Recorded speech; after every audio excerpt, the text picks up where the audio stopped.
तो hello friends, आज के इस वीडियो में हम चर्चा करेंगे कि कैसे हम स्विफ्ट लैंग्वेज का यूज़ करके ट्रायंगल पैटर्न डिज़ाइन कर सकते हैं। ठीक है ना।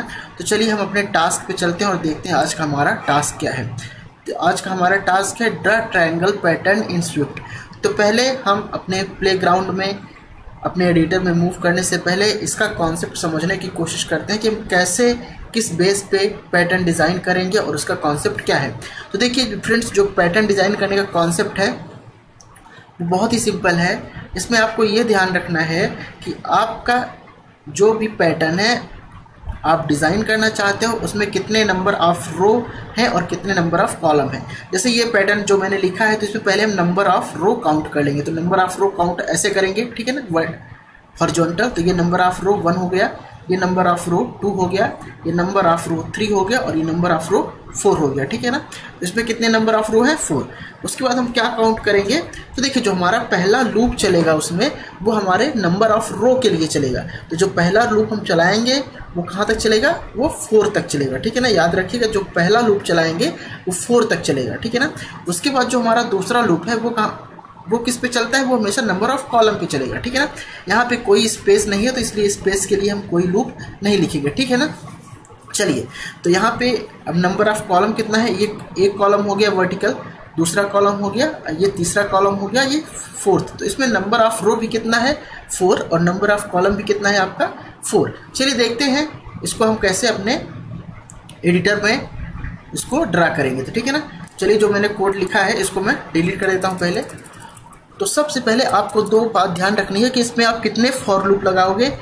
हमें 2 चीज़ें यहाँ पे शो करनी है अपने पैटर्न में, पहला नंबर ऑफ रो, दूसरा नंबर ऑफ कॉलम। तो हम 2 फॉर लूप लगाएंगे। जो पहला फॉर लूप लगाएंगे वो हमेशा किसके लिए लगाएंगे? नंबर ऑफ रो के लिए। तो फॉर आप लिख दीजिए, रो लिख दीजिए, रो इन, आपको पता है फॉर लूप का फार्मूला।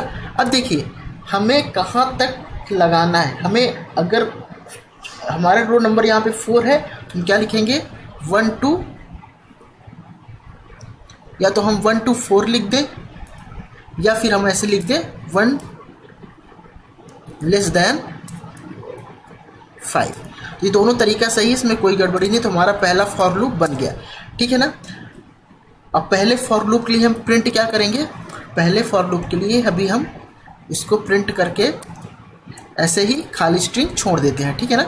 चलिए अब जो हमारा दूसरा फॉर लूप लगेगा इसके अंदर ही लगता है, तो किसके लिए लगेगा? कॉलम के लिए। तो देखिए यहाँ पे मैंने एक्सप्लेन भी किया था कि नंबर ऑफ रो के लिए नंबर ऑफ कॉलम 1 है, नंबर ऑफ अगर वहाँ पे रो 1 है तो कॉलम 1 है। चलो ये इसको मैं एक बार फिर से डिस्क्राइब कर देता हूँ आपको।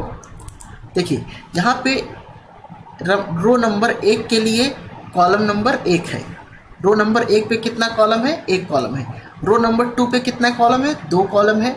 रो नंबर 3 पे कितना कॉलम है? 3 कॉलम है। रो नंबर 4 पे कितना कॉलम है? 4 कॉलम है। तो यहाँ पे देखिए कि जो आपके कॉलम की वैल्यू है वो रो के वैल्यू के बराबर ही है। ठीक है ना। तो आप ऐसे लिख सकते हो फॉर।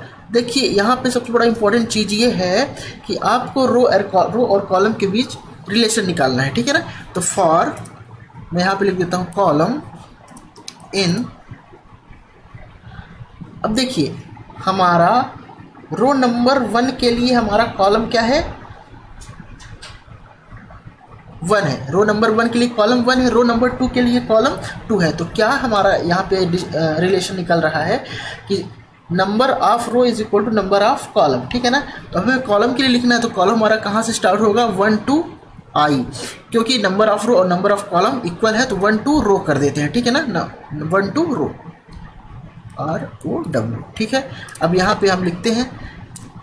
चलिए अब देखिए हमें प्रिंट क्या कराना है। जो भी चीज़ हमें प्रिंट कराना है हम इस प्रिंट स्टेटमेंट में लिख देंगे। ठीक है। प्रिंट स्टेटमेंट में चलिए यहाँ पे मैं प्रिंट स्टेटमेंट लिखता हूँ।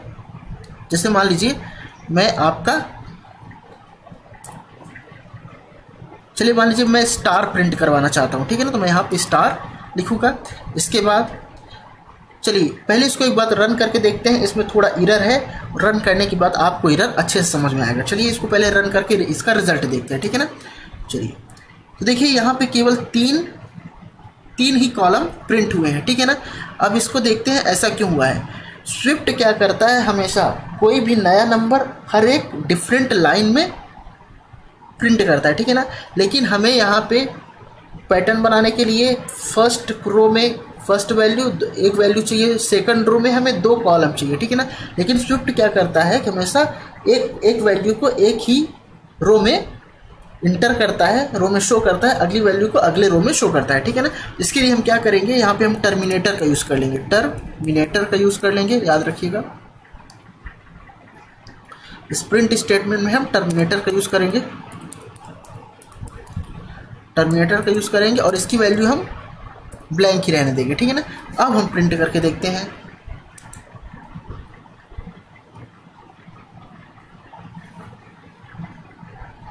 और सॉरी, यहाँ पे एक कॉमा लगाना पड़ेगा हमें, ठीक है। अब इसको रन करके देखते हैं। तो देखिए यहाँ पे आपका पैटर्न जो है स्टार पैटर्न आपका ड्रॉ हो चुका है, यहाँ पे नीचे देखिए, है ना। तो ये आपका ट्रायंगल पैटर्न ये है आपका यहाँ पे ड्रॉ हो चुका है। अब आप चाहते हैं कि स्टार के प्लेस पे अगर आप नंबर प्रिंट कराना चाहते हैं तो या तो आप यहाँ पे रो की वैल्यू रख दीजिए या तो यहाँ पे कॉलम की वैल्यू। तो अगर आप रो की वैल्यू रखेंगे तो रो की वैल्यू कहाँ से कहाँ तक जाएगी, 1 से 5 तक।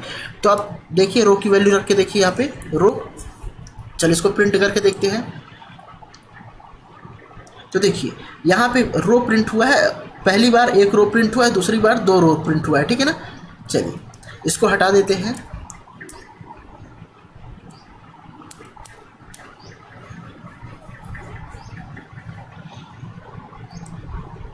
यहाँ पे हम कॉलम रख के देखते हैं, ठीक है ना। इसको हटा देते हैं, इसको कंप्लीटली हटा देते हैं। चलिए इसको रन करके देखते हैं। तो देखिए यहाँ पे अगर मैंने कॉलम रखा है और मैंने कॉलम की वैल्यू रो के बराबर रखी है, ठीक है ना। तो यहाँ पे ये नंबर का पैटर्न प्रिंट हुआ है। अगर आप चाहते हो कि इसके बीच थोड़ा स्पेस चाहते हो, है ना, अगर आपको स्पेस चाहिए तो आप यहाँ पे स्पेस कर दो। अब प्रिंट करके देखो, अभी वहाँ पे तो आपका प्रिंट स्टेटमेंट ये है तो आपको यहाँ पे स्पेस देना पड़ेगा, ठीक है ना। अब सही है, अब देखो तो यहाँ पे स्पेस भी आ जाएगा, ठीक है। तो इस तरह से आपका ये डिज़ाइन पैटर्न हो गया है। चलिए फ्रेंड्स, अगले सेशन में हम कोई अगला पैटर्न डिस्कस करेंगे। तो इसके साथ ये वीडियो ख़त्म करते हैं।